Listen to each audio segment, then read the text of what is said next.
Hey everybody, and welcome back to Lindsay's Little Library. We are here for another Book List Thursday. You guys all know it's my favorite day of the week. Book List Thursday is something I do with Sarah from Sarah's Nightstand. We come to you every Thursday with some sort of bookish topic, discussion, recommendations, something book related, and share them with you. What's really cool about Book List Thursday is that Sarah and I collaborate and come together with ideas and subjects for every single Thursday, but we don't necessarily share with each other what books or recommendations we're going to have each week.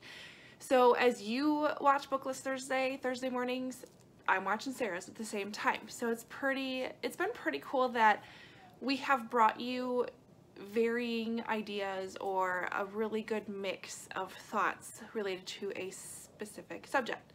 So today's Book List Thursday episode is Oldest Books You Own.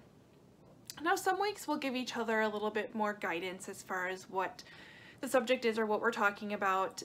This one is kind of out there, so it's just Oldest Books You Own. So whatever you want to do with that. So I have taken a couple of approaches to it. I went very literal and like literally the oldest books that I own. And then I went and looked at my TBR pile and I found 5 books that I've owned for way too long and haven't read the book yet. Let's start with the 5 oldest books, like literally oldest books I own. So here they are. The first one's Little Town on the Prairie, one of my all-time favorite series growing up as a kid. I remember getting this, I think from a library at some point. Yep, from a library, from my school. It's got 1979 date, like, punched in it, so pretty old, but I do remember reading this as a kid. My other book is a book that my mom had when she went to school, Stories from Everywhere. Again, just something I rescued from, I think, my grandparents' house. It's just a little early reader.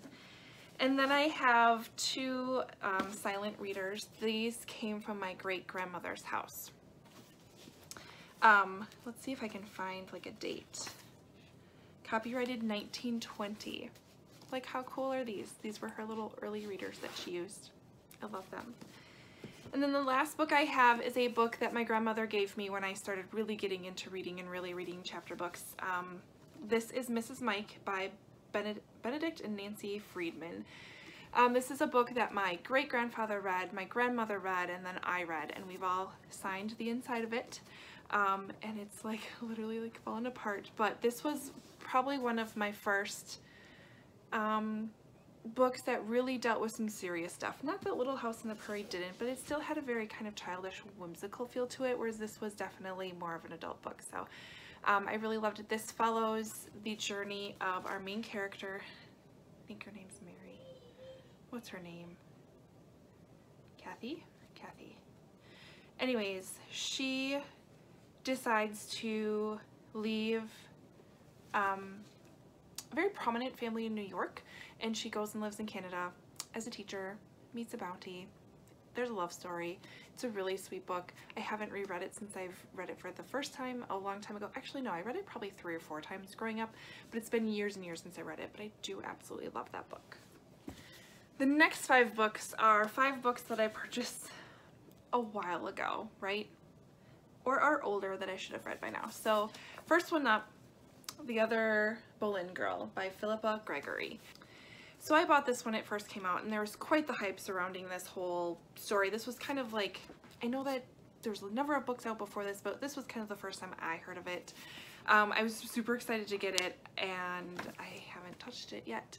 I think what's stopping me is I'm just not sure if this is a good spot to start, or if I need to start somewhere else or with a different Philippa Gregory book. So if you can help me out with that, I'd really appreciate it. Next one I remember picking up, it's What the Fanny Saw. Wow, Lindsay. It's What the Nanny Saw by Fiona Neal. Don't remember what it's about. So what this book really talks about is a very established New York City, I believe, family. The father's an investment banker. Basically, there's some turmoil that happens, not some good things. I'm guessing some sort of fraud. But the nanny who's known the family inside and out, who's been with the family for years and years and years, is kind of approached by a friend of hers and kind of poked for some insider information. So I believe it all blows up into a scandal, but definitely something that I was interested in. I still am. I still have the book. I bought it when it was fairly new, and this was published in 2008. That's 10 years.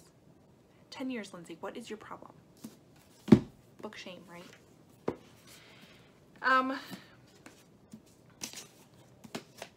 Next one we have, I believe I've hauled this, but I feel like I've had a copy of this on my shelf for a very long time, is True Women by Janice Woods Wendell.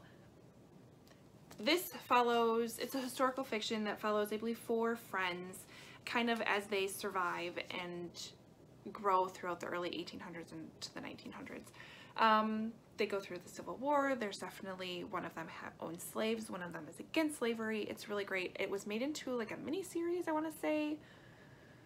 I remember watching it. I remember loving it. It sounds like totally my perfect historical fiction that really shines the light on these really strong women. I just haven't gotten to it yet. Again, I don't know what my problem is. The next one, again, I've had for quite a while, and I don't know what's stopping me, but it's called Bitsy's Bait and Barbecue. So this follows a divorcee, Emma, who spends kind of her settlement to purchase a bed and breakfast out in the country, small town, getting away from it all. Her and her sister move out there. Her sister brings her 6-year-old son, Josh, with them, hoping this is kind of just a new start for them both.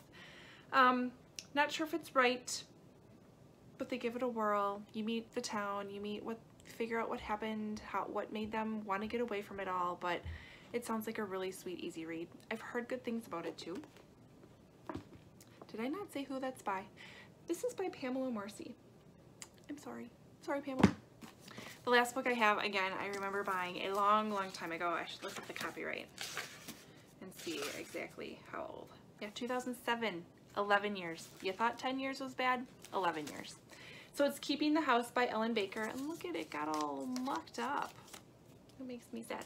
But this follows the story of a woman living in the 1950s in Wisconsin, so I think that's why I really liked it, who has some time on her hands and kind of falls in love with this old house on the hill, and she begins to unravel the secrets and kind of the story behind the house and the 3 generations that lived in it before her, kind of understanding that things aren't always what they seem to be is kind of what I take from it.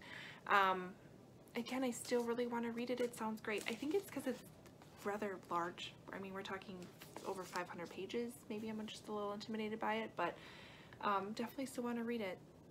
But I mean, 11 years later, that's kind of sad. Anyways, those are the oldest books I own, literally, and then the oldest books that are sitting on my TBR. Maybe this will help me actually pick one of them up. So if there's one of them that you recommend that I stick on my TBR pile for, like, you know, sooner than later, let me know down below in the comments. Otherwise, like and subscribe, and don't forget to pop over to Sarah's channel and see what she did with this prompt this week. I don't know. We'll see where it takes us, right? Otherwise, have a great day, and we'll see you next time. Bye.